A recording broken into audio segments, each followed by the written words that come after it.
Kedengaranlah kepada Yakub, anak-anak Laban berkata demikian. Yakub telah mengambil segala harta milik ayah kita, dan dari harta itulah ia membangun segala kekayaannya. Lagi kelihatan kepada Yakub dari muka Laban bahwa Laban tidak lagi seperti yang sudah kepadanya. Lalu berfirmanlah Tuhan kepada Yakub, pulanglah ke negeri nenek moyangmu dan kepada kaummu, dan aku akan menyertai engkau. Sesudah itu Yakub menyuruh memanggil Rahel dan Lea untuk datang ke padang, ke tempat kambing dombanya. Lalu ia berkata kepada mereka, telah kulihat dari muka ayahmu bahwa ia tidak lagi seperti yang sudah kepadaku, tetapi Allah ayahku menyertai aku. Juga kamu sendiri tahu bahwa aku telah bekerja sekuat-kuatku pada ayahmu, tetapi ayahmu telah berlaku curang kepadaku dan telah 10 kali mengubah upahku. Tetapi Allah tidak membiarkan dia berbuat jahat kepadaku.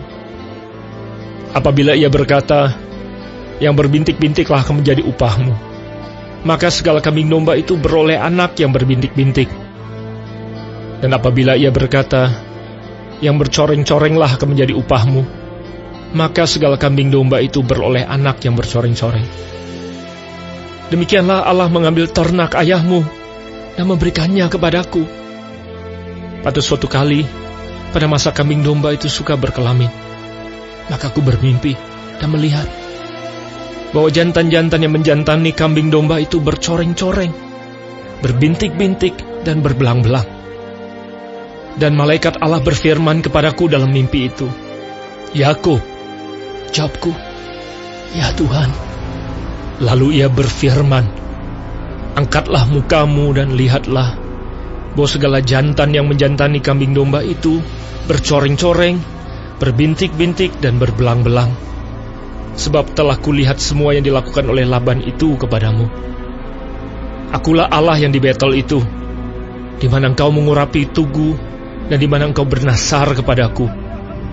Maka sekarang bersiaplah engkau, pergilah dari negeri ini dan pulanglah ke negeri sanak saudaramu. Lalu Rahel dan Lea menjawab Yakub, katanya, bukankah tidak ada lagi bagian atau warisan kami dalam rumah ayah kami? Benar. Bukankah kami ini dianggapnya sebagai orang asing, karena ia telah menjual kami? Juga bagian kami telah dihabiskannya sama sekali. Tetapi segala kekayaan yang telah diambil Allah dari ayah kami adalah milik kami dan anak-anak kami. Maka sekarang perbuatlah segala yang difirmankan Allah kepadamu. Lalu bersiaplah Yakub, dinaikkannya anak-anaknya dan istri-istrinya ke atas unta, digiringnya seluruh ternaknya dan segala apa yang telah diperolehnya, yakni ternak kepunyaannya yang telah diperolehnya di Padan Aram, dengan maksud pergi kepada Ishak ayahnya ke tanah Kanaan. Adapun Laban telah pergi menggunting bulu domba-dombanya. Ketika itulah Rahel mencuri terafim ayahnya. Dan Yakub mengakali Laban, orang Aram itu, dengan tidak memberitahukan kepadanya bahwa ia mau lari. Demikianlah ia lari dengan segala harta miliknya. Ia berangkat menyeberangi sungai Efrat dan berjalan menuju pegunungan Gilead. Ketika pada hari ketiga dikabarkan kepada Laban bahwa Yakub telah lari, dibawanyalah sanak saudaranya bersama-sama. Dikejarnya Yakub 7 hari perjalanan jauhnya. Lalu ia dapat menyusulnya di pegunungan Gilead. Pada waktu malam, datanglah Allah dalam suatu mimpi kepada Laban, orang Aram itu, serta berfirman kepadanya, jagalah baik-baik, supaya engkau jangan mengatai Yakub dengan sepatah kata pun. Ketika Laban sampai kepada Yakub, Yakub telah memasang kemahnya di pegunungan. Juga Laban dengan sanak saudaranya telah memasang kemahnya di pegunungan Gilead. Berkatalah Laban kepada Yakub, "Apakah yang kau perbuat ini?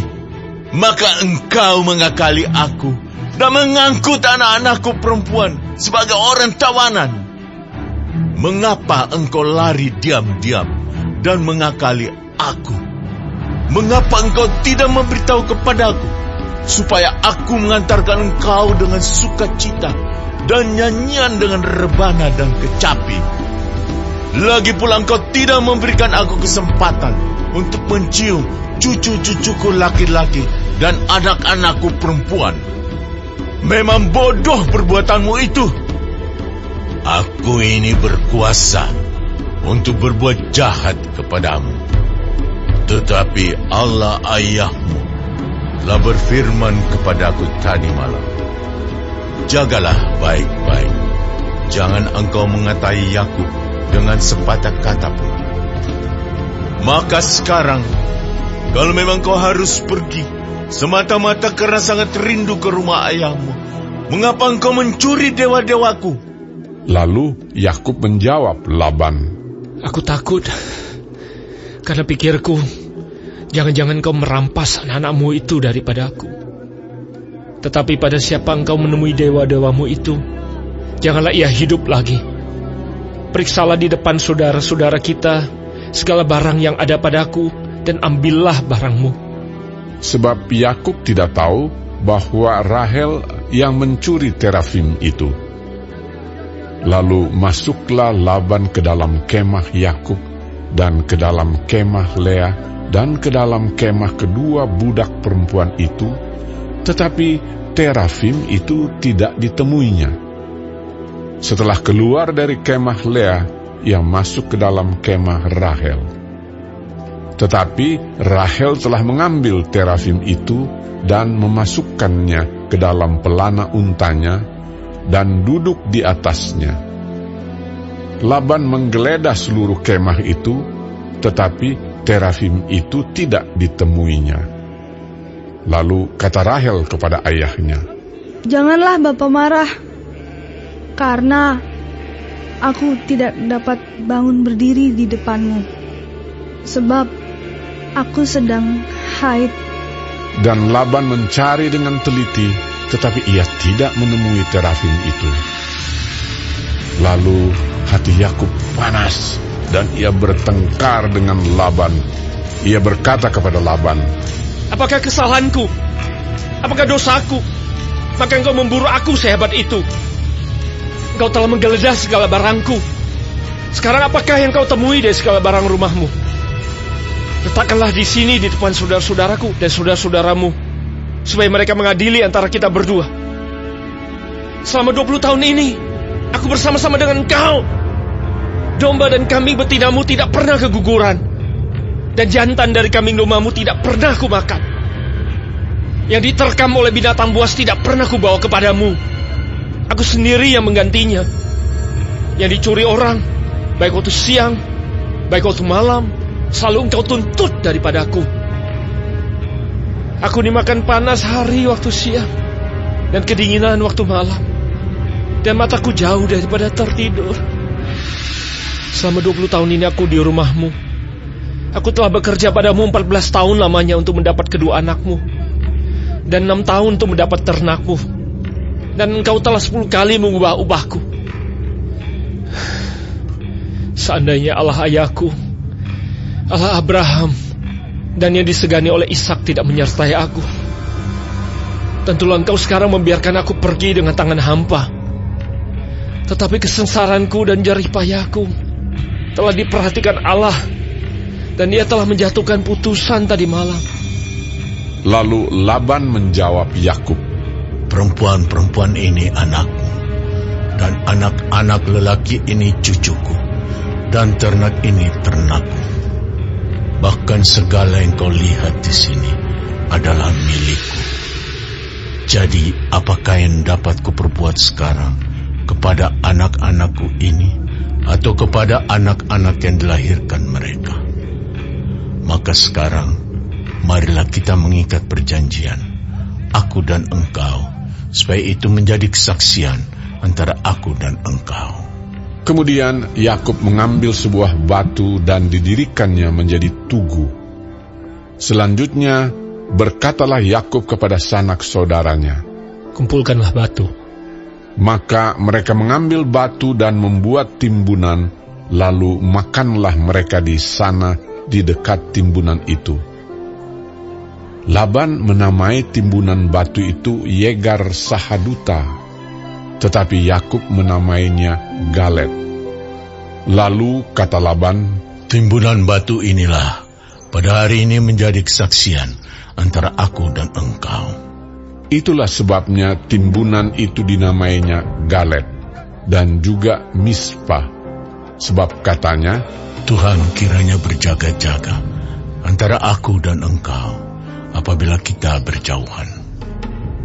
Jika engkau mengaibkan anak-anakku, dan jika engkau mengambil istri lain di samping anak-anakku itu, ingatlah, walaupun tidak ada orang dekat kita, Allah juga yang menjadi saksi antara aku dan engkau. Selanjutnya kata Laban kepada Yakub, "Inilah timbunan batu, dan inilah tugu yang kudirikan antara aku dan engkau. Timbunan batu dan tugu inilah menjadi kesaksian bahwa aku tidak akan melewati timbunan batu ini mendapatkan engkau, dan bahwa engkau pun tidak akan melewati timbunan batu dan tugu ini mendapatkan aku dengan berniat jahat. Allah Abraham dan Allah Nahor, Allah ayah mereka, kiranya menjadi hakim antara kita." Lalu Yakub bersumpah demi yang disegani oleh Ishak, ayahnya. Dan Yakub mempersembahkan korban sembelihan di gunung itu. Ia mengundang makan sanak saudaranya, lalu mereka makan serta bermalam di gunung itu. Keesokan harinya, pagi-pagi, Laban mencium cucu-cucunya dan anak-anaknya serta memberkati mereka. Kemudian pulanglah Laban kembali ke tempat tinggalnya.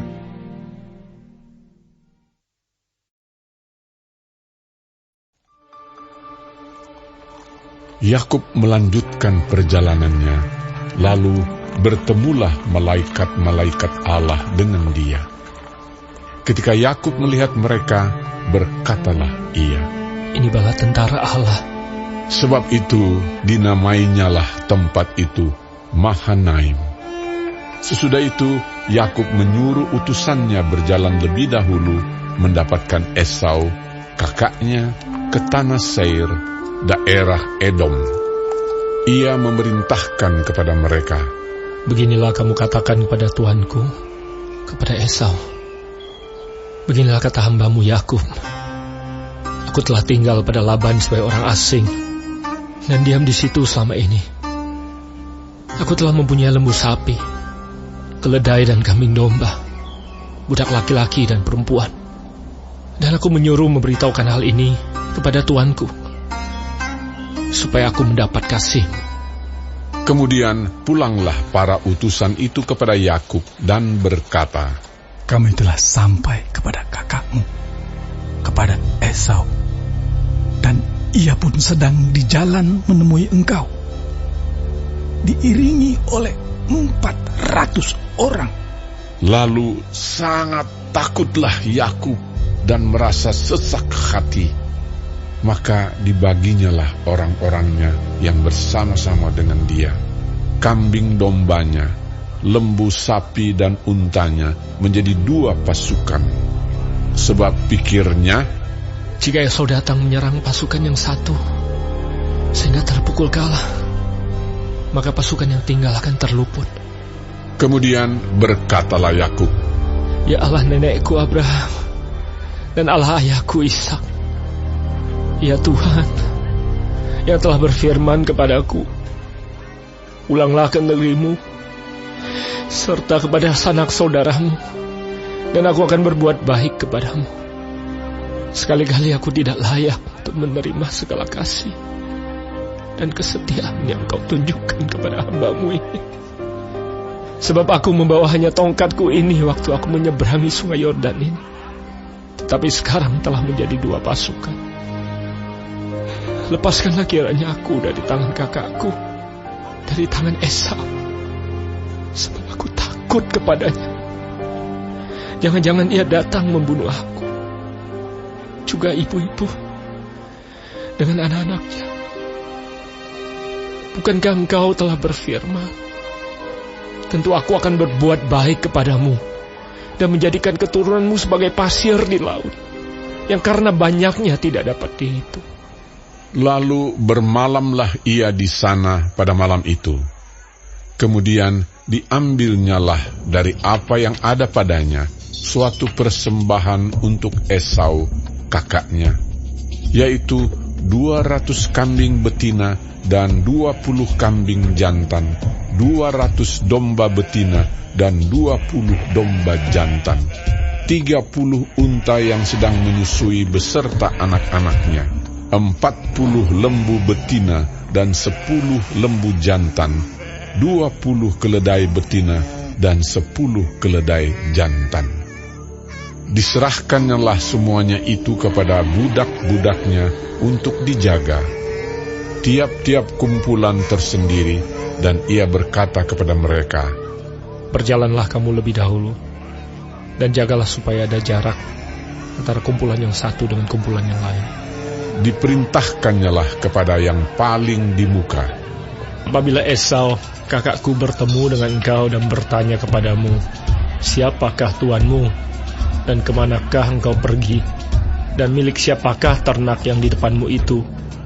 Jawablah, milik hambamu Yakub. Inilah persembahan yang dikirim kepada tuanku Esau, dan Yakub sendiri pun ada di belakang kami. Begitulah diperintahkannya, baik kepada yang kedua maupun kepada yang ketiga, dan kepada sekalian orang yang berjalan menggiring kumpulan hewan itu. Katanya, seperti perkataanku tadilah kamu katakan kepada Esau apabila kamu berjumpa dengan dia. Dan kamu harus mengatakan juga, hambamu Yakub sendiri ada di belakang kami. Sebab pikir Yakub, baiklah, aku mendamaikan hatinya dengan persembahan yang diantarkan lebih dahulu. Kemudian barulah aku akan melihat mukanya. Mungkin ia akan menerima aku dengan baik. Jadi persembahan itu diantarkan lebih dahulu, tetapi ia sendiri bermalam pada malam itu di tempat perkemahannya.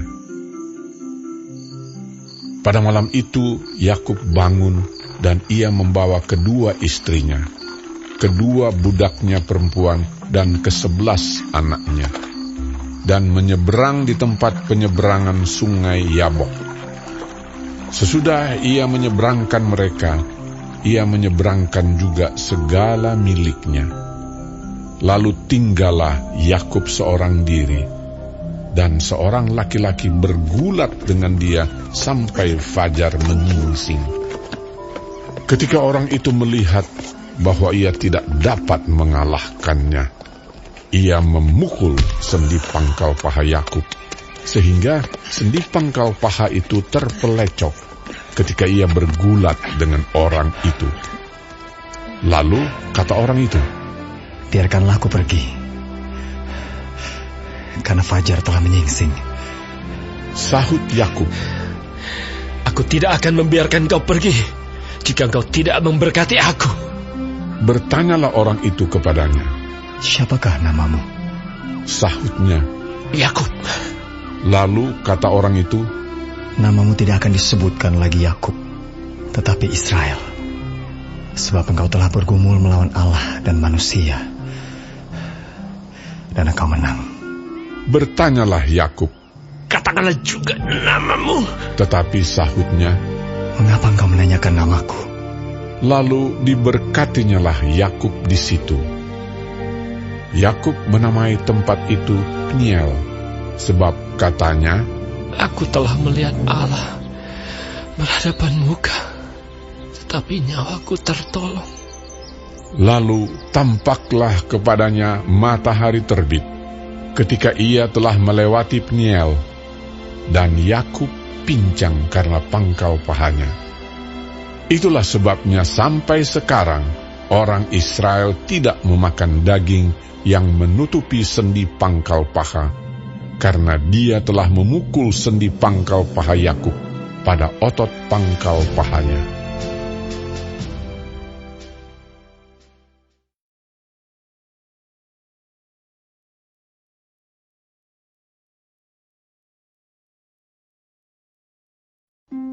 Yakub pun melayangkan pandangnya, lalu dilihatnyalah Esau datang dengan diiringi oleh 400 orang. Maka diserahkannyalah sebagian dari anak-anak itu kepada Lea, dan sebagian kepada Rahel, serta kepada kedua budak perempuan itu. Ia menempatkan budak-budak perempuan itu beserta anak-anak mereka di muka, Lea beserta anak-anaknya di belakang mereka, dan Rahel beserta Yusuf di belakang sekali. Dan ia sendiri berjalan di depan mereka, dan ia sujud sampai ke tanah 7 kali, hingga ia sampai ke dekat kakaknya itu. Tetapi Esau berlari mendapatkan dia, didekapnya dia, dipeluk lehernya, dan diciumnya dia. Lalu bertangis-tangisanlah mereka. Kemudian Esau melayangkan pandangnya. Dilihatnyalah perempuan-perempuan dan anak-anak itu. Lalu ia bertanya, "Siapakah orang-orang yang beserta engkau itu?" Jawab Yakub, "Anak-anak yang telah dikaruniakan Allah kepada hamba-Mu ini." Sesudah itu mendekatlah budak-budak perempuan itu beserta anak-anaknya, lalu mereka sujud. Mendekat jugalah Lea beserta anak-anaknya, dan mereka pun sujud. Kemudian mendekatlah Yusuf beserta Rahel, dan mereka juga sujud. Berkatalah Esau, "Apakah maksudmu dengan seluruh pasukan yang telah bertemu dengan aku tadi?" Jawabnya, "Untuk mendapat kasih tuanku." Tetapi kata Esau, "Aku mempunyai banyak adikku. Peganglah apa yang ada padamu." Tetapi kata Yakub, "Janganlah kiranya demikian. Jikalau aku telah mendapat kasih-Mu, terimalah persembahanku ini dari tanganku. Karena memang melihat muka-Mu adalah bagiku serasa melihat wajah Allah, dan Kau pun berkenan menyambut aku. Terimalah kiranya pemberian tanda salamku ini yang telah kubawa kepadamu, sebab Allah telah memberi karunia kepadaku, dan aku pun mempunyai segala-galanya." Lalu dibujuk-bujuknyalah Esau sehingga diterimanya. Kata Esau, "Baiklah, kita berangkat berjalan terus. Aku akan menyertai engkau." tetapi Yakub berkata kepadanya, "Tuanku maklum bahwa anak-anak ini masih kurang kuat, dan bahwa beserta aku ada kambing domba dan lembu sapi yang masih menyusui. Jika diburu-buru 1 hari saja, maka seluruh kumpulan binatang itu akan mati. Biarlah kiranya tuanku berjalan lebih dahulu dari hamba-Mu ini, dan aku mau dengan hati-hati beringsut maju menurut langkah hewan yang berjalan di depanku, dan menurut langkah anak-anak, sampai aku tiba pada tuanku di Seir." Lalu kata Esau, "Kalau begitu, baiklah aku tinggalkan padamu beberapa orang dari pengiringku." Tetapi Yakub berkata, "Tidak usah demikian. Biarlah aku mendapat kasih tuanku saja." Jadi pulanglah Esau pada hari itu berjalan ke Seir. Tetapi Yakub berangkat ke Sukot, lalu mendirikan rumah, dan untuk ternaknya dibuatnya gubuk-gubuk. Itulah sebabnya tempat itu dinamai Sukot. Dalam perjalanannya dari Padan Aram, sampailah Yakub dengan selamat ke Sikem di tanah Kanaan. Lalu ia berkemah di sebelah timur kota itu. Kemudian dibelinyalah dari anak-anak Hemor, bapa Sikem, sebidang tanah tempat ia memasang kemahnya dengan harga 100 kesita. Ia mendirikan mezbah di situ dan dinamainya itu Allah Israel ialah Allah.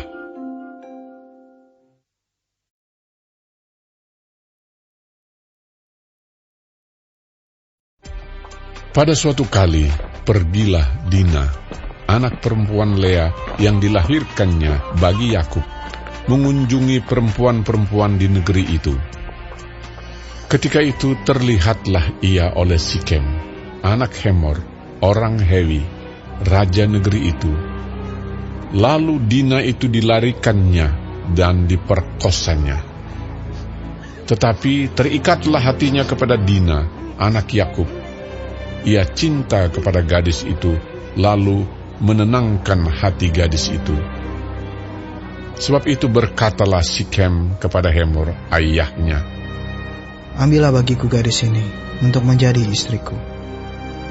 Kedengaranlah kepada Yakub bahwa Sikem mencemari Dina. Tetapi anak-anaknya ada di padang menjaga ternaknya. Jadi Yakub mendiamkan soal itu sampai mereka pulang.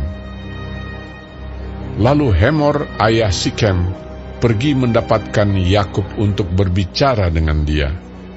Sementara itu, anak-anak Yakub pulang dari padang, dan sesudah mendengar peristiwa itu, orang-orang ini sakit hati dan sangat marah karena Sikem telah berbuat noda di antara orang Israel dengan memperkosa anak perempuan Yakub, sebab yang demikian itu tidak patut dilakukan. Berbicaralah Hemor kepada mereka itu, hati Sikem anakku mengingini anakmu. Kiranya kamu memberikan dia kepadanya menjadi istrinya, dan biarlah kita ambil-mengambil. Berikanlah gadis-gadis kamu kepada kami, dan ambillah gadis-gadis kami. Tinggallah pada kami, negeri ini terbuka untuk kamu. Tinggallah di sini, jalanilah negeri ini dengan bebas, dan menetaplah di sini. Lalu Sikem berkata kepada ayah anak itu dan kepada kakak-kakaknya, biarlah kiranya aku mendapat kasihmu. Aku akan memberikan kepadamu apa yang kamu minta. Walaupun kamu bebankan kepadaku uang jujuran dan uang mahar seberapa banyak pun, aku akan memberikan apa yang kamu minta. Tetapi berilah gadis itu kepadaku menjadi istriku. Lalu anak-anak Yakub menjawab Sikem dan Hemor, ayahnya, dengan tipu muslihat, karena Sikem telah mencemari Dina, adik mereka itu. Berkatalah mereka kepada kedua orang itu, kami tidak dapat berbuat demikian, memberikan adik kami kepada seorang laki-laki yang tidak bersunat, sebab hal itu aib bagi kami. Hanyalah dengan syarat ini kami dapat menyetujui permintaanmu. Kamu harus sama seperti kami, yaitu setiap laki-laki di antara kamu harus disunat. Barulah kami akan memberikan gadis-gadis kami kepada kamu dan mengambil gadis-gadis kamu. Maka kami akan tinggal padamu, dan kita akan menjadi satu bangsa. Tetapi jika kamu tidak mendengarkan perkataan kami, dan kamu tidak disunat, maka kami akan mengambil kembali anak itu, lalu pergi. Lalu Hemor dan Sikem, anak Hemor, menyetujui usul mereka. Dan orang muda itu tidak bertangguh melakukannya, sebab ia suka kepada anak Yakub. Lagi pula, ia seorang yang paling dihormati di antara seluruh kaum keluarganya. Lalu pergilah Hemor dan Sikem, anaknya itu, ke pintu gerbang kota mereka, dan mereka berbicara kepada penduduk kota itu. Orang-orang itu mau hidup damai dengan kita. Biarlah mereka tinggal di negeri ini dan menjalaninya dengan bebas. Bukankah negeri ini cukup luas untuk mereka? Maka kita dapat mengambil gadis-gadis mereka menjadi istri kita, dan kita dapat memberikan gadis-gadis kita kepada mereka. Namun hanya dengan syarat ini, orang-orang itu setuju tinggal bersama-sama dengan kita, sehingga kita menjadi satu bangsa, yaitu setiap laki-laki di antara kita harus disunat, seperti mereka bersunat. Ternak mereka, harta benda mereka, dan segala hewan mereka, bukankah semuanya itu akan menjadi milik kita? Hanya biarlah kita menyetujui permintaan mereka, sehingga mereka tetap tinggal pada kita. Maka usul Hemor dan Sikem, anaknya itu, didengarkan oleh semua orang yang datang berkumpul di pintu gerbang kota itu. Lalu disunatlah setiap laki-laki, yakni setiap orang dewasa di kota itu. Pada hari ketiga, ketika mereka sedang menderita kesakitan, datanglah 2 orang anak Yakub, yaitu Simeon dan Lewi, kakak-kakak Dina. Setelah masing-masing mengambil pedangnya, menyerang kota itu dengan tidak takut-takut, serta membunuh setiap laki-laki. Juga Hemor dan Sikem, anaknya, dibunuh mereka dengan mata pedang. Dan mereka mengambil Dina dari rumah Sikem, lalu pergi. Kemudian datanglah anak-anak Yakub merampasi orang-orang yang terbunuh itu, lalu menjarah kota itu karena adik mereka telah dicemari. Kambing dombanya dan lembu sapinya, keledainya dan segala yang di dalam dan di luar kota itu dibawa mereka. Segala kekayaannya, semua anaknya dan perempuannya ditawan dan dijarah mereka, juga seluruhnya yang ada di rumah-rumah. Yakub berkata kepada Simeon dan Lewi, "Kamu telah mencelakakan aku dengan membusukkan namaku kepada penduduk negeri ini, kepada orang Kanaan dan orang Feris. Padahal kita ini hanya sedikit jumlahnya.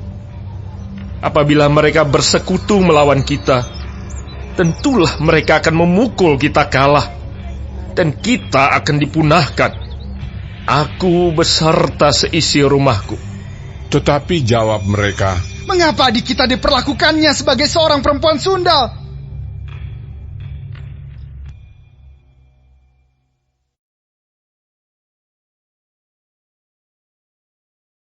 Allah berfirman kepada Yakub, Bersiaplah, pergilah ke Betel, tinggallah di situ, dan buatlah di situ mezbah bagi Allah yang telah menampakkan diri kepadamu ketika engkau lari dari Esau kakakmu.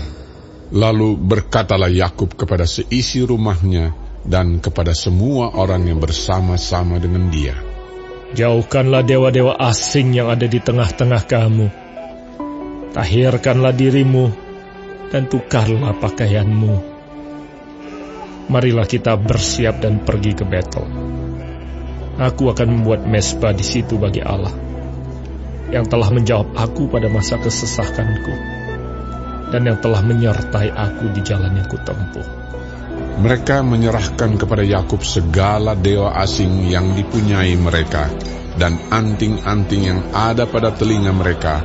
Lalu Yakub menanamnya di bawah pohon besar yang dekat Sikem. Sesudah itu berangkatlah mereka, dan kedahsyatan yang dari Allah meliputi kota-kota sekeliling mereka, sehingga anak-anak Yakub tidak dikejar. Lalu sampailah Yakub ke Luz yang di tanah Kanaan, yaitu Betel, ia dan semua orang yang bersama-sama dengan dia. Didirikannya mezbah di situ, dan dinamainyalah tempat itu El Betel, karena Allah telah menyatakan diri kepadanya di situ ketika ia lari terhadap kakaknya. Ketika Deborah, inang pengasuh Ribka, mati, dikuburkanlah ia di sebelah hilir Betel di bawah pohon besar, yang dinamai orang pohon besar penangisan. Setelah Yakub datang dari Padan Aram, maka Allah menampakkan diri pula kepadanya dan memberkati dia. Firman Allah kepadanya, Namamu Yakub, dari sekarang namamu bukan lagi Yakub, melainkan Israel. Itulah yang akan menjadi namamu. Maka Allah menamai dia Israel. Lagi firman Allah kepadanya, Akulah Allah yang Maha Kuasa. Beranak cuculah dan bertambah banyak. Satu bangsa, bahkan sekumpulan bangsa-bangsa, akan terjadi daripadamu, dan raja-raja akan berasal daripadamu. Dan negeri ini yang telah kuberikan kepada Abraham dan kepada Ishak akan kuberikan kepadamu dan juga kepada keturunanmu. Lalu naiklah Allah meninggalkan Yakub dari tempat ia berfirman kepadanya. Kemudian Yakub mendirikan tugu di tempat itu, yakni tugu batu. Ia mempersembahkan korban curahan dan menuangkan minyak di atasnya. Yakub menamai tempat di mana Allah telah berfirman kepadanya, Betel. Sesudah itu berangkatlah mereka dari Betel. Ketika mereka tidak berapa jauh lagi dari Efrata, bersalinlah Rahel, dan bersalinnya itu sangat sukar. Sedang ia sangat sukar bersalin, berkatalah bidan kepadanya, Janganlah takut, sekali ini pun anak laki-laki yang kau dapat. Dan ketika ia hendak menghembuskan nafas, sebab ia mati kemudian, diberikannya nama Ben-Oni kepada anak itu. Tetapi ayahnya menamainya Benyamin. Demikianlah Rahel mati, lalu ia dikuburkan di sisi jalan ke Efrata, yaitu Bethlehem. Yakub mendirikan tugu di atas kuburnya. Itulah tugu kubur Rahel sampai sekarang. Sesudah itu berangkatlah Israel. Lalu ia memasang kemahnya di seberang Migdal Eder. Ketika Israel diam di negeri ini, terjadilah bahwa Ruben sampai tidur dengan Bilha, gundik ayahnya, dan kedengaranlah hal itu kepada Israel. Adapun anak-anak lelaki Yakub 12 orang jumlahnya. Anak-anak Lea ialah Ruben, anak sulung Yakub, kemudian Simeon, Lewi, Yehuda, Isakar, dan Zebulon. Anak-anak Rahel ialah Yusuf dan Benyamin.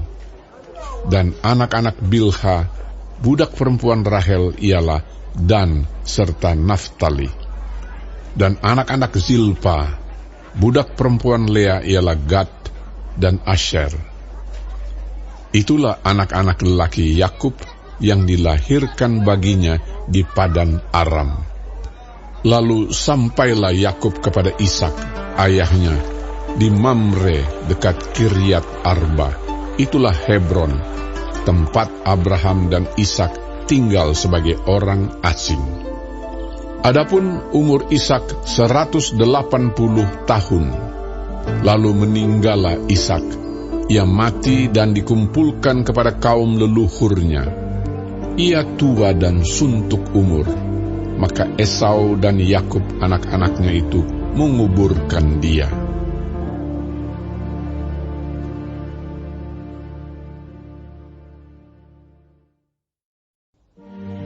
Inilah keturunan Esau, yaitu Edom. Esau mengambil perempuan-perempuan Kanaan menjadi istrinya, yakni Ada, anak Elon orang Het, dan Oholibama, anak Ana, anak Zibeon orang Hewi, dan Basmat, anak Ismael, adik Nebayot. Ada melahirkan Elifas bagi Esau, dan Basmat melahirkan Rehuel, dan Oholibama melahirkan Yeus, Yaelam, dan Korah. Itulah anak-anak Esau yang lahir baginya di tanah Kanaan. Esau membawa istri-istrinya, anak-anaknya lelaki dan perempuan, dan semua orang yang ada di rumahnya, ternaknya, segala hewannya, dan segala harta bendanya yang telah diperolehnya di tanah Kanaan. Lalu pergilah ia ke negeri lain, dan ia meninggalkan Yakub, adiknya itu. Sebab harta milik mereka terlalu banyak, sehingga mereka tidak dapat tinggal bersama-sama, dan negeri penumpangan mereka tidak dapat memuat mereka karena banyaknya ternak mereka itu. Maka menetaplah Esau di pegunungan Seir. Esau itulah Edom. Inilah keturunan Esau, bapa orang Edom, di pegunungan Seir.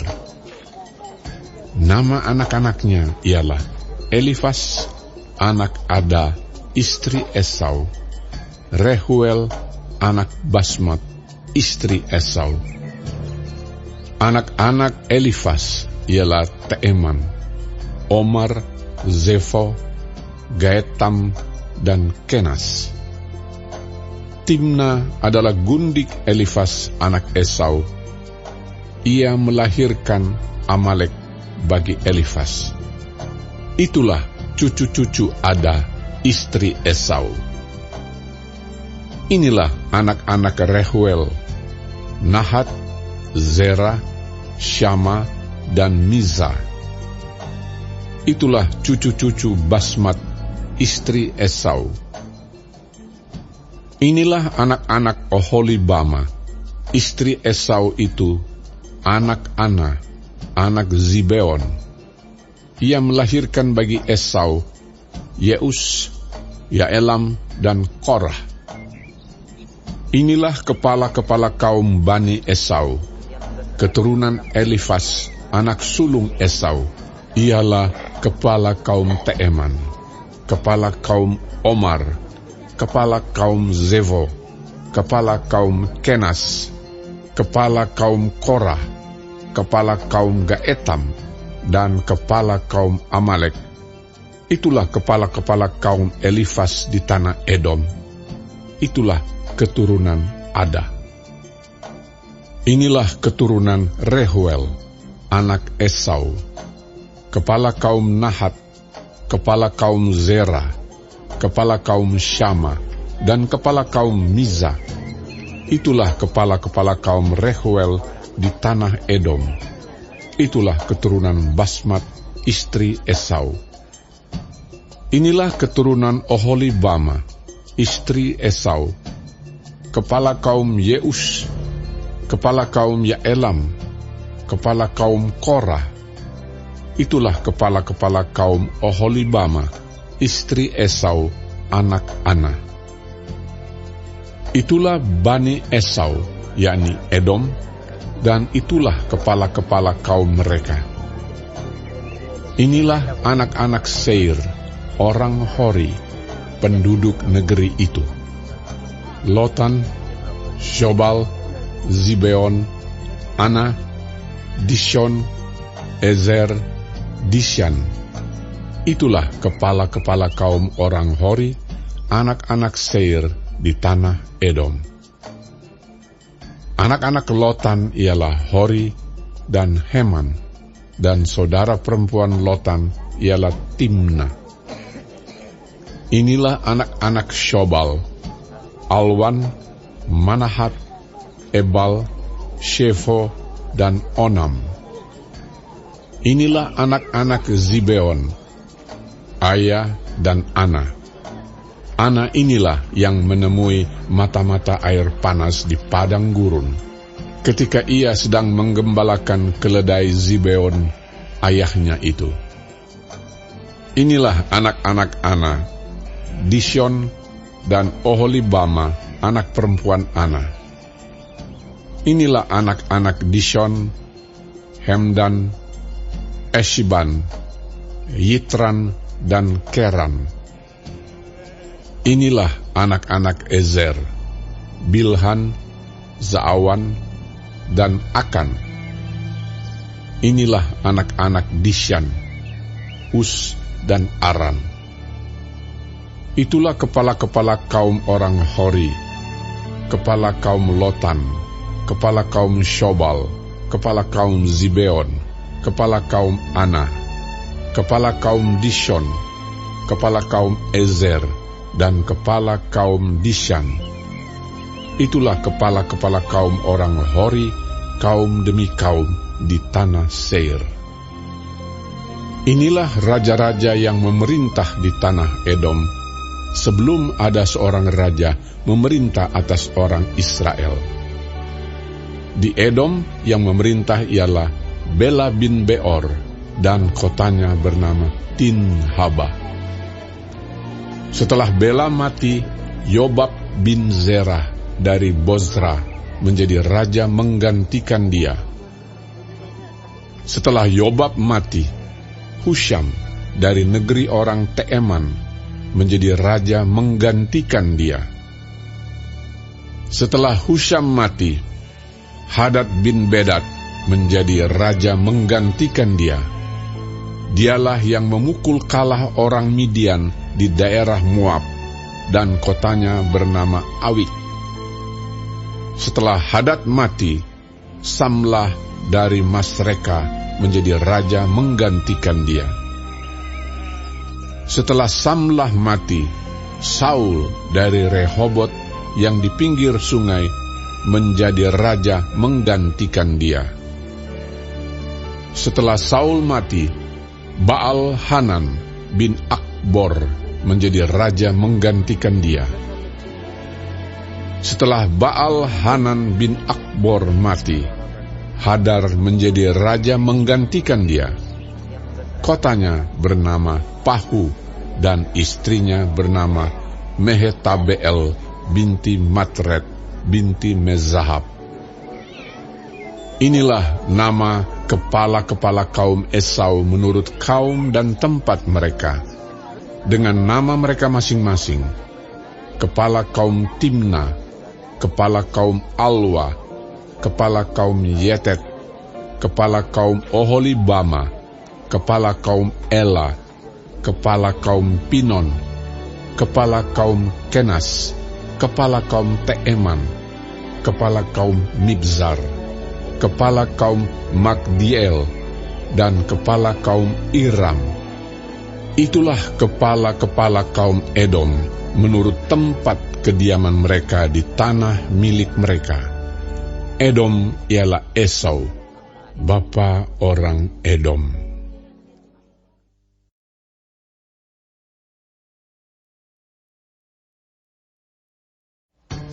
Adapun Yakub, ia diam di negeri penumpangan ayahnya, yakni di tanah Kanaan. Inilah riwayat keturunan Yakub. Yusuf tatkala berumur 17 tahun, jadi masih muda, biasa menggembalakan kambing domba bersama-sama dengan saudara-saudaranya, anak-anak Bilha dan Zilpa, kedua istri ayahnya. Dan Yusuf menyampaikan kepada ayahnya kabar tentang kejahatan saudara-saudaranya.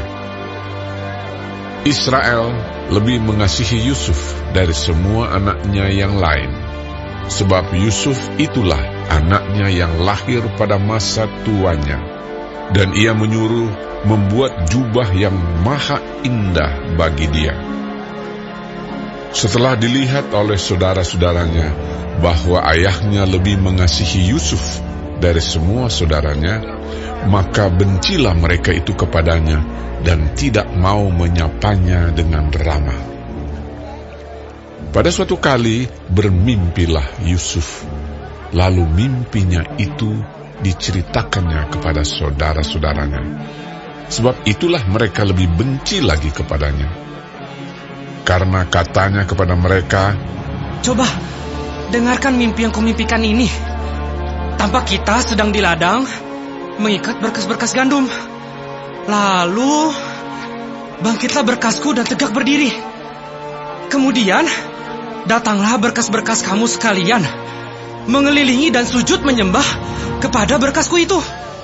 Lalu saudara-saudaranya berkata kepadanya, "Apakah engkau ingin menjadi raja atas kami? Apakah engkau ingin berkuasa atas kami?" Jadi makin bencilah mereka kepadanya karena mimpinya dan karena perkataannya itu. Lalu ia memimpikan pula mimpi yang lain, yang diceritakannya kepada saudara-saudaranya. Katanya, Aku bermimpi pula. Tampak matahari, bulan, dan 11 bintang sujud menyembah kepadaku.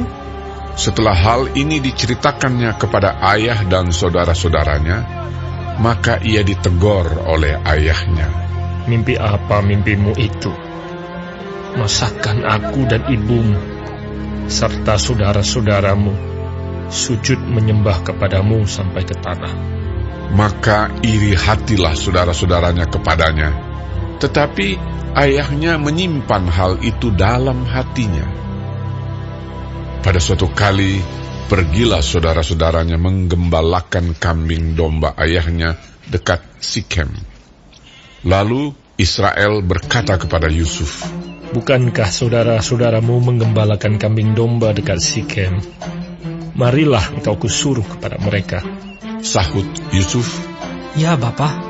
kata Israel kepadanya, Pergilah engkau melihat apakah baik keadaan saudara-saudaramu dan keadaan kambing domba, dan bawalah kabar tentang itu kepadaku.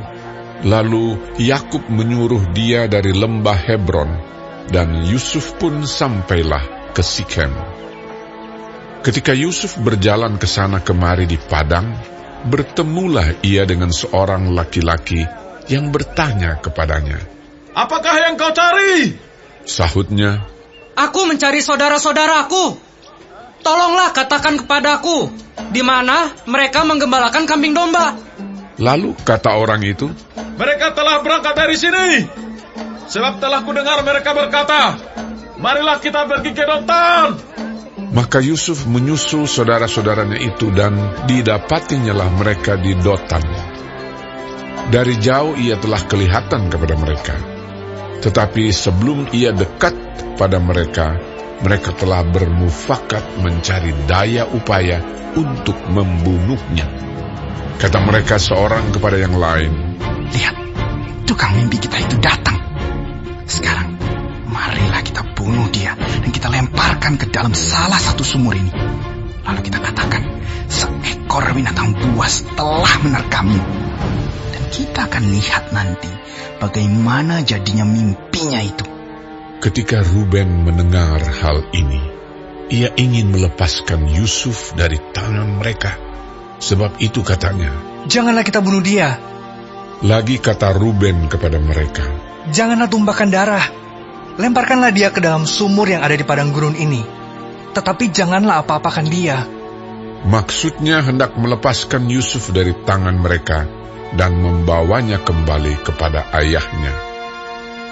Baru saja Yusuf sampai kepada saudara-saudaranya, mereka pun menanggalkan jubah Yusuf, jubah maha indah yang dipakainya itu. Dan mereka membawa dia dan melemparkan dia ke dalam sumur. Sumur itu kosong, tidak berair. Kemudian duduklah mereka untuk makan.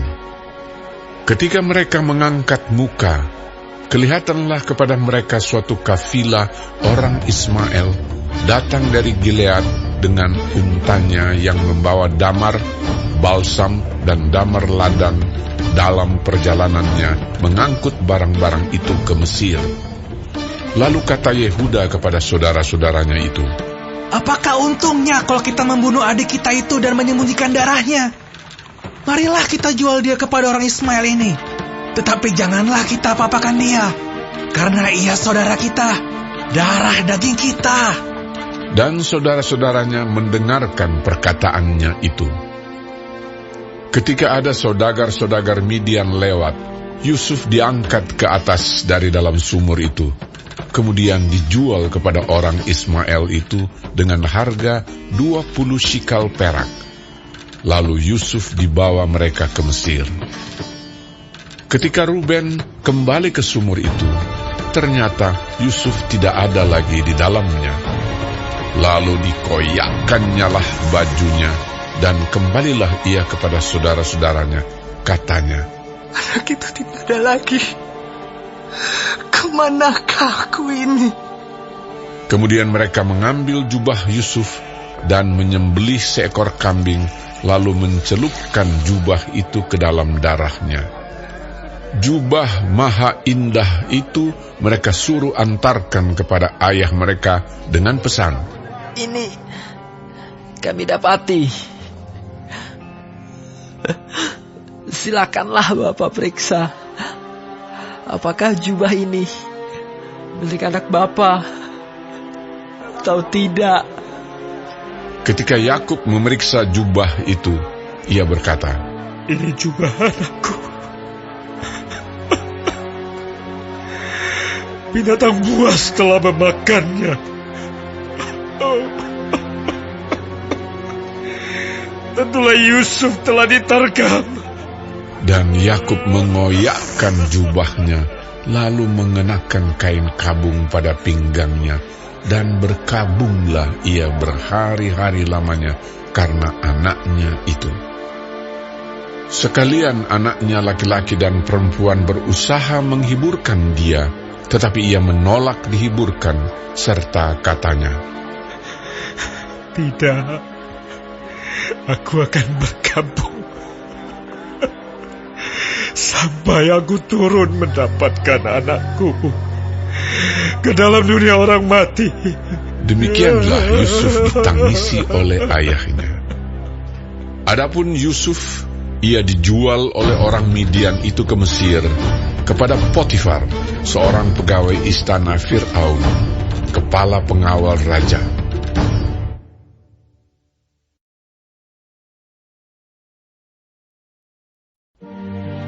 Pada waktu itu, Yehuda meninggalkan saudara-saudaranya dan menumpang pada seorang Adulam yang namanya Hira. Di situ Yehuda melihat anak perempuan seorang Kanaan. Nama orang itu ialah Shua. Lalu Yehuda kawin dengan perempuan itu dan menghampirinya. Perempuan itu mengandung, lalu melahirkan seorang anak laki-laki dan menamai anak itu Er. Sesudah itu perempuan itu mengandung lagi, lalu melahirkan seorang anak laki-laki dan menamai anak itu Onan. Kemudian perempuan itu melahirkan seorang anak laki-laki sekali lagi dan menamai anak itu Shelah. Yehuda sedang berada di Kezib ketika anak itu dilahirkan. Sesudah itu Yehuda mengambil bagi Er, anak sulungnya, seorang istri yang bernama Tamar. Tetapi Er, anak sulung Yehuda itu adalah jahat di mata Tuhan. Maka Tuhan membunuh dia. Lalu berkatalah Yehuda kepada Onan, "Hampirilah istri kakakmu itu. Kawinlah dengan dia sebagai ganti kakakmu, dan bangkitkanlah keturunan bagi kakakmu." Tetapi Onan tahu bahwa bukan ia yang empunya keturunannya nanti. Sebab itu setiap kali ia menghampiri istri kakaknya itu, ia membiarkan maninya terbuang, supaya ia jangan memberi keturunan kepada kakaknya. Tetapi yang dilakukannya itu adalah jahat di mata Tuhan, maka Tuhan membunuh dia juga. Lalu berkatalah Yehuda kepada Tamar, menantunya itu, "Tinggallah sebagai janda di rumah ayahmu, sampai anakku Shelah itu besar." Sebab pikirnya, jangan-jangan ia mati seperti kedua kakaknya itu. Maka pergilah Tamar dan tinggal di rumah ayahnya. Setelah beberapa lama, matilah anak Shua, istri Yehuda. Habis berkabung, pergilah Yehuda ke Timna, kepada orang-orang yang menggunting bulu domba-dombanya, bersama dengan Hira, sahabatnya, orang Adulam itu. Ketika dikabarkan kepada Tamar, "Bapak mertuamu sedang di jalan ke Timna untuk menggunting bulu domba-dombanya," maka ditanggalkannya lah pakaian kejandaannya. Ia bertelekung dan berselubung, lalu pergi duduk di pintu masuk ke Enaim yang di jalan ke Timna.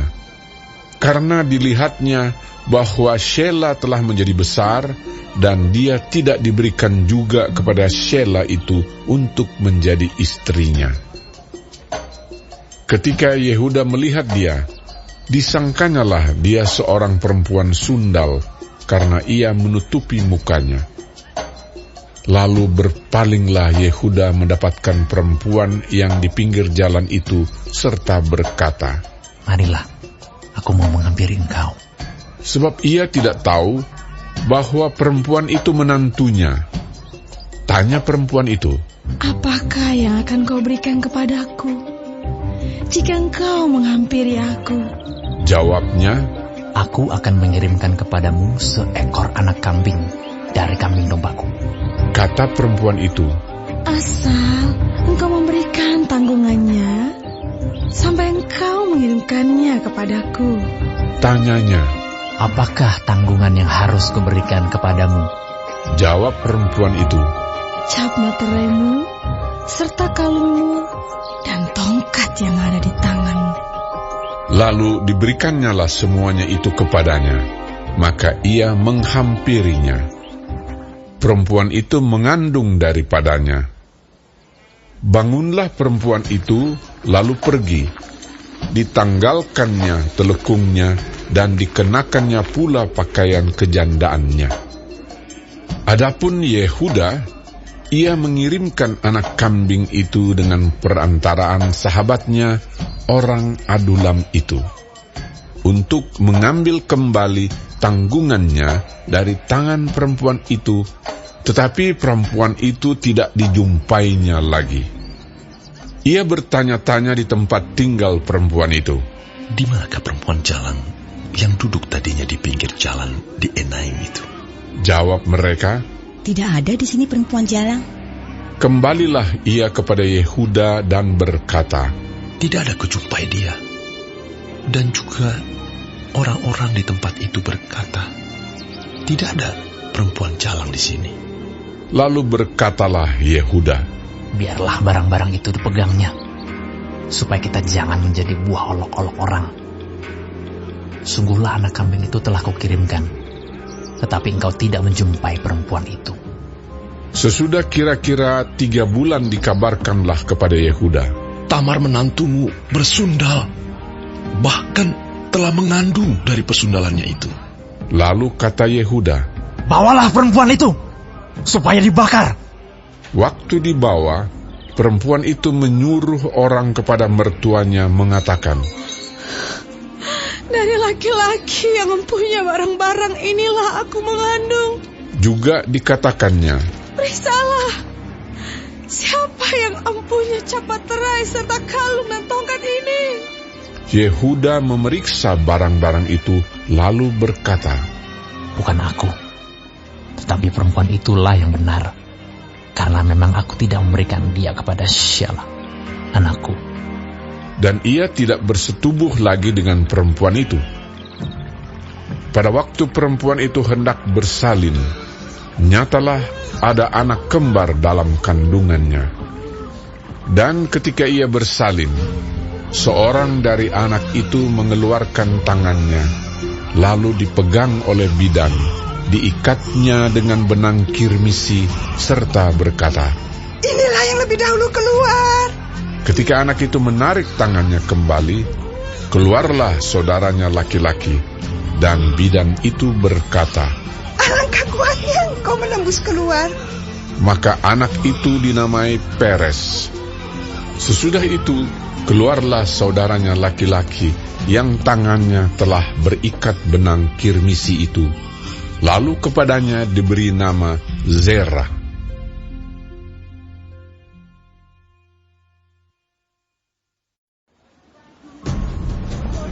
Adapun Yusuf telah dibawa ke Mesir, dan Potifar, seorang Mesir, pegawai istana Fir'aun, kepala pengawal raja, membeli dia dari tangan orang Ismail yang telah membawa dia ke situ. Tetapi Tuhan menyertai Yusuf, sehingga ia menjadi seorang yang selalu berhasil dalam pekerjaannya. Maka tinggallah ia di rumah tuannya, orang Mesir itu. setelah dilihat oleh tuannya bahwa Yusuf disertai Tuhan dan bahwa Tuhan membuat berhasil segala sesuatu yang dikerjakannya, maka Yusuf mendapat kasih tuannya dan ia boleh melayani dia. Kepada Yusuf diberikannya kuasa atas rumahnya dan segala miliknya diserahkannya pada kekuasaan Yusuf.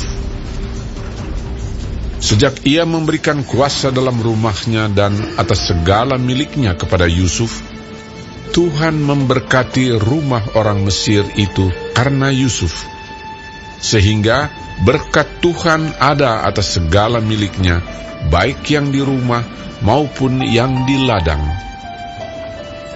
Segala miliknya diserahkannya pada kekuasaan Yusuf, dan dengan bantuan Yusuf, ia tidak usah lagi mengatur apa-apapun selain dari makanannya sendiri.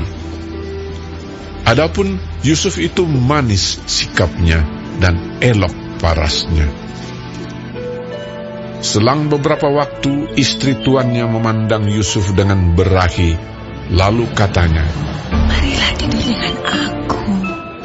Tetapi Yusuf menolak dan berkata kepada istri tuannya itu, "Dengan bantuanku, tuanku itu tidak lagi mengatur apa yang ada di rumah ini. Dan ia telah menyerahkan segala miliknya pada kekuasaanku. Bahkan di rumah ini, ia tidak lebih besar kuasanya daripadaku. Dan tiada yang tidak diserahkannya kepadaku selain daripada engkau. Sebab engkau istrinya. Bagaimana mungkin aku melakukan kejahatan yang besar ini dan berbuat dosa terhadap Allah?" Walaupun dari hari ke hari perempuan itu membujuk Yusuf, Yusuf tidak mendengarkan bujukannya itu untuk tidur di sisinya dan bersetubuh dengan dia. Pada suatu hari, masuklah Yusuf ke dalam rumah untuk melakukan pekerjaannya. Sedang dari seisi rumah itu, seorang pun tidak ada di rumah. Lalu perempuan itu memegang baju Yusuf sambil berkata, "Marilah tidur dengan aku." Tetapi Yusuf meninggalkan bajunya di tangan perempuan itu dan lari keluar. Ketika dilihat perempuan itu bahwa Yusuf meninggalkan bajunya dalam tangannya dan telah lari keluar, dipanggilnyalah seisi rumah itu, lalu katanya kepada mereka, "Lihat, dibawanya kemari seorang Ibrani, supaya orang ini dapat mempermainkan kita. Orang ini mendekati aku untuk tidur dengan aku. Tetapi aku berteriak-teriak dengan suara keras. Dan ketika didengarnya bahwa aku berteriak sekeras-kerasnya, ditinggalkannya lah bajunya padaku. Lalu ia lari keluar." Juga ditaruhnya baju Yusuf itu di sisinya sampai tuan rumah pulang. Perkataan itu jugalah yang diceritakan perempuan itu kepada Potifar. Katanya, "Hamba orang Ibrani yang kau bawa kemari itu datang kepadaku untuk mempermainkan aku. Tetapi ketika aku berteriak sekeras-kerasnya, ditinggalkannya bajunya padaku. Lalu ia lari keluar." Baru saja didengar oleh tuannya perkataan yang diceritakan istrinya kepadanya. "Begini-begitulah aku diperlakukan oleh hambamu itu." Maka bangkitlah amarahnya. Lalu Yusuf ditangkap oleh tuannya dan dimasukkan ke dalam penjara, tempat tahanan-tahanan raja dikurung. Demikianlah Yusuf dipenjarakan di sana. Tetapi Tuhan menyertai Yusuf dan melimpahkan kasih setianya kepadanya, dan membuat Yusuf kesayangan bagi kepala penjara itu. Sebab itu kepala penjara mempercayakan semua tahanan dalam penjara itu kepada Yusuf, dan segala pekerjaan yang harus dilakukan di situ dialah yang mengurusnya. Dan kepala penjara tidak mencampuri segala yang dipercayakannya kepada Yusuf, karena Tuhan menyertai dia, dan apa yang dikerjakannya dibuat Tuhan berhasil.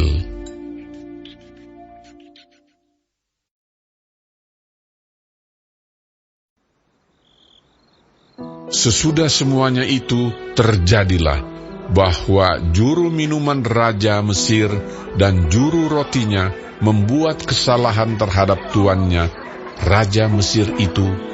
Maka murkalah Fir'aun kepada kedua pegawai istananya, kepala juru minuman dan kepala juru roti itu.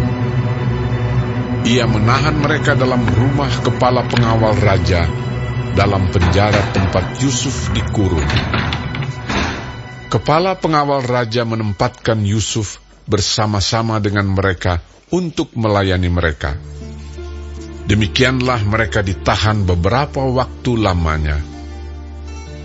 Pada suatu kali bermimpilah mereka keduanya, baik juru minuman maupun juru roti Raja Mesir yang ditahan dalam penjara itu. Masing-masing ada mimpinya. Pada satu malam juga, dan mimpi masing-masing itu ada artinya sendiri. Ketika pada waktu pagi Yusuf datang kepada mereka, segera dilihatnya bahwa mereka bersusah hati. Lalu ia bertanya kepada pegawai-pegawai istana Fir'aun yang ditahan bersama-sama dengan dia dalam rumah tuannya itu, "Mengapakah hari ini mukamu semuram itu?" Jawab mereka kepadanya, "Kami bermimpi, tetapi tidak ada orang yang dapat mengartikannya." Lalu kata Yusuf kepada mereka, "Bukankah Allah yang menerangkan arti mimpi?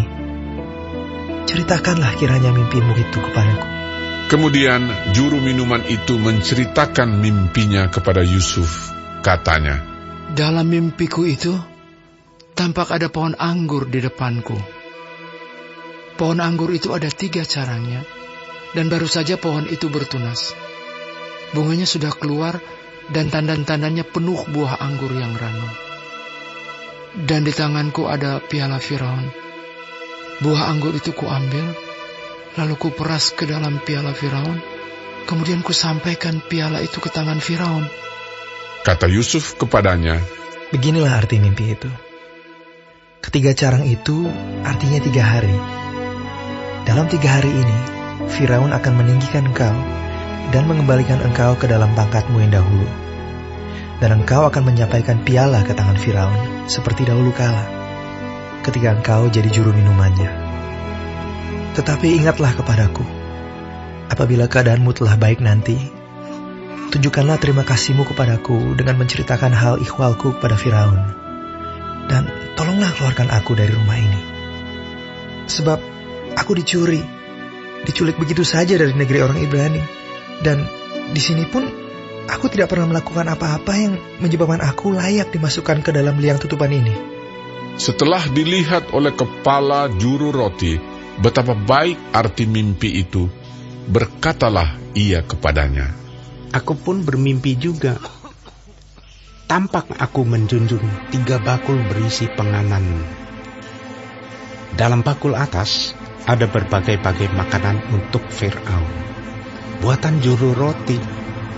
Tetapi burung-burung memakannya dari dalam bakul yang di atas kepalaku." Yusuf menjawab, "Beginilah arti mimpi itu. Ketiga bakul itu artinya 3 hari. Dalam 3 hari ini, Firaun akan meninggikan kau tinggi ke atas dan menggantung kau pada sebuah tiang. Dan burung-burung akan memakan dagingmu dari tubuhmu." Dan terjadilah pada hari ketiga, hari kelahiran Fir'aun, maka Fir'aun mengadakan perjamuan untuk semua pegawainya. Ia meninggikan kepala juru minuman dan kepala juru roti itu di tengah-tengah para pegawainya. Kepala juru minuman itu dikembalikannya ke dalam jabatannya, sehingga ia menyampaikan pula piala ke tangan Fir'aun. Tetapi kepala juru roti itu digantungnya, seperti yang ditakdirkan Yusuf kepada mereka. Tetapi Yusuf tidaklah diingat oleh kepala juru minuman itu, melainkan dilupakannya.